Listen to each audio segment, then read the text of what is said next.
Okay, चलिए सीधे इसमें डाइव इन करते हैं। आज के इस विश्लेषण में हम उस मैसिव शिफ्ट की बात करेंगे जो क्रिएटर इकोनॉमी को पूरी तरह हिलाकर रख रहा है।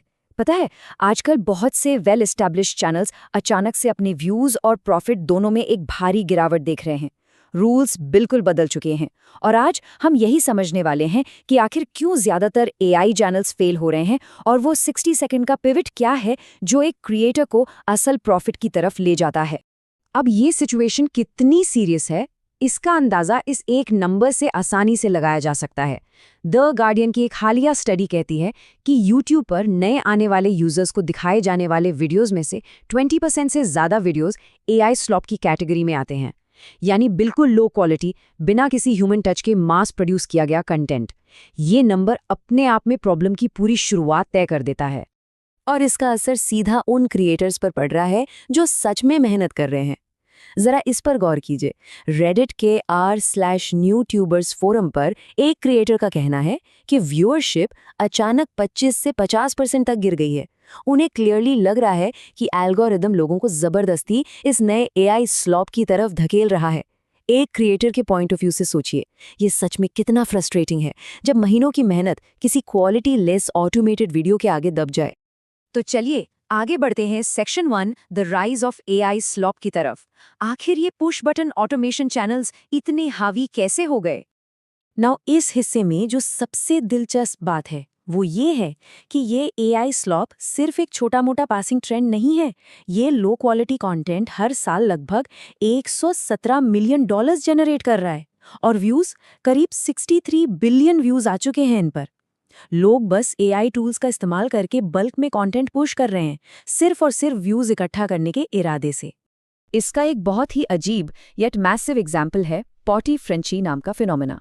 ये सिंगापुर बेस्ड एक चैनल है जो एल्गोरिथम का फायदा उठाकर मेनली बच्चों को टारगेट करता है। इसमें एक फ्रेंच बुलडॉग के बड़े ही अजीबोगरीब एआई जनरेटेड सीन्स होते हैं, जैसे कैंडी फॉरेस्ट में ड्राइव करना या क्रिस्टल सुशी खाना। हैरानी की बात यह है कि ये अकेला चैनल हर साल करीब $4 मिलियन कमा रहा है। ये क्लियरली दिखाता है कि ये समस्या किस स्केल पर फैल चुकी है।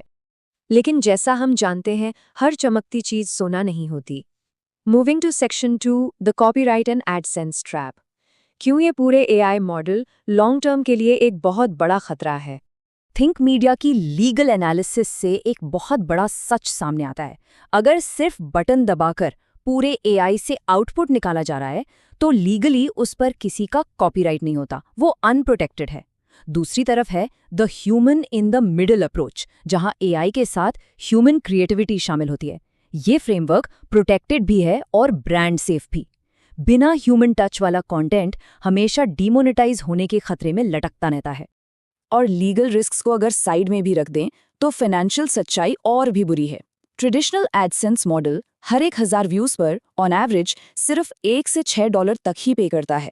अब खुद सोचिए, इन ऑटोमेटेड चैनल्स के लिए जहां एडवर्टाइजर रेट्स पहले से ही जमीन पर होते हैं, वहां सिर्फ एडसेंस के भरोसे रहना एक बिल्कुल ही फ्लॉप और अनस्टेबल स्ट्रैटेजी है। इससे एक सॉलिड बिजनेस नहीं चल सकता।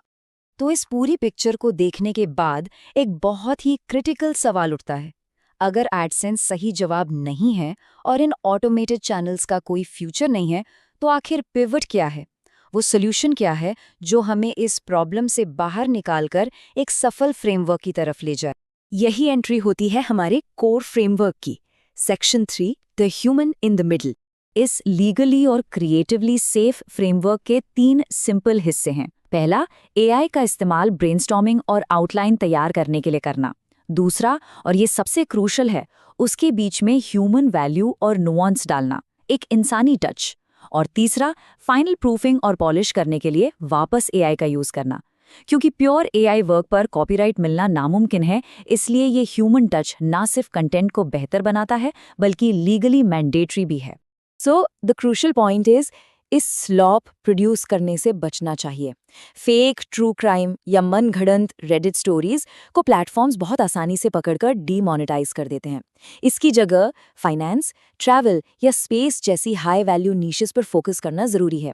प्लेटफॉर्म्स ऐसे कंटेंट को एक्चुअली रिवॉर्ड करते हैं जिसकी ठोस एजुकेशनल वैल्यू होती है। अब बात करते हैं फाइनेंशियल रीस्ट्रक्चरिंग की। Section 4, the smart monetisation stack. आमदनी के नए रास्ते कैसे खोले जाए?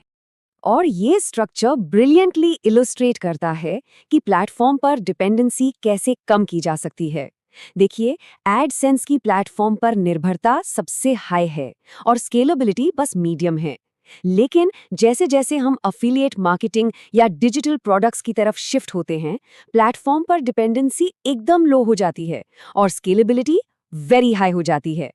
ऐसे तरीकों से आमदनी सिर्फ व्यूज की गुलाम नहीं रह जाती।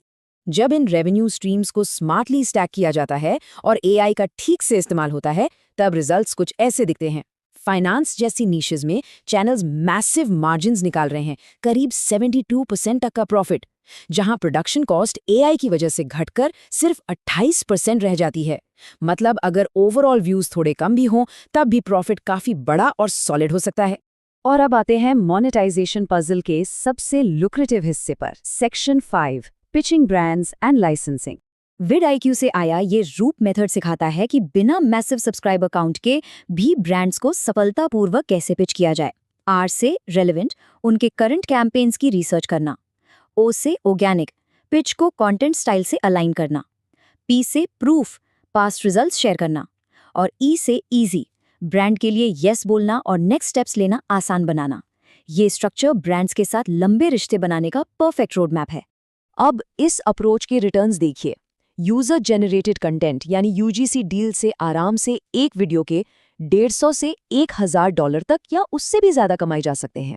दूसरा बड़ा एवेन्यू है कंटेंट लाइसेंसिंग, जिसका best example hydraulic press channel का मॉडल है।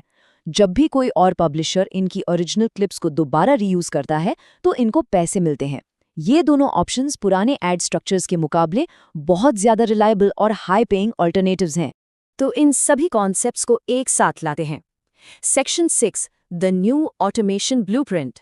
ये है आने वाले कल का sustainable workflow. Let's move to this slide and see how it all builds up.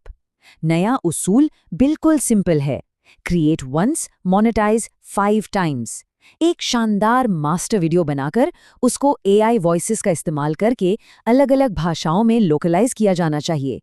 उसमें से बेस्ट हुक्स निकालकर उन्हें मल्टीपल प्लेटफॉर्म्स पर पुश करना चाहिए। ये मल्टी प्लेटफॉर्म ब्लूप्रिंट कंटेंट की रीच को मैक्सिमाइज करता है और किसी एक एल्गोरिदम चेंज के खतरे से पूरी तरह बचाता है। तो इस पूरे विश्लेषण के बाद आखिर में सवाल बस यही बचता है, क्या चैनल ऑपरेटर्स अभी भी उस पुराने डाइंग एडसेंस मॉडल से उम्मीद लगाए रहेंगे या फिर इस 60 सेकंड के पिवट को अप्लाई करके एक legally safe diversified media asset तैयार करेंगे? चॉइस हमारे हाथ में है। सच कहूं तो उन सभी क्रिएटर्स के हाथ में है और यही फैसला ये तय करेगा कि डिजिटल स्पेस में आगे चलकर किसकी ग्रोथ होगी और कौन हमेशा के लिए पीछे छूट जाएगा।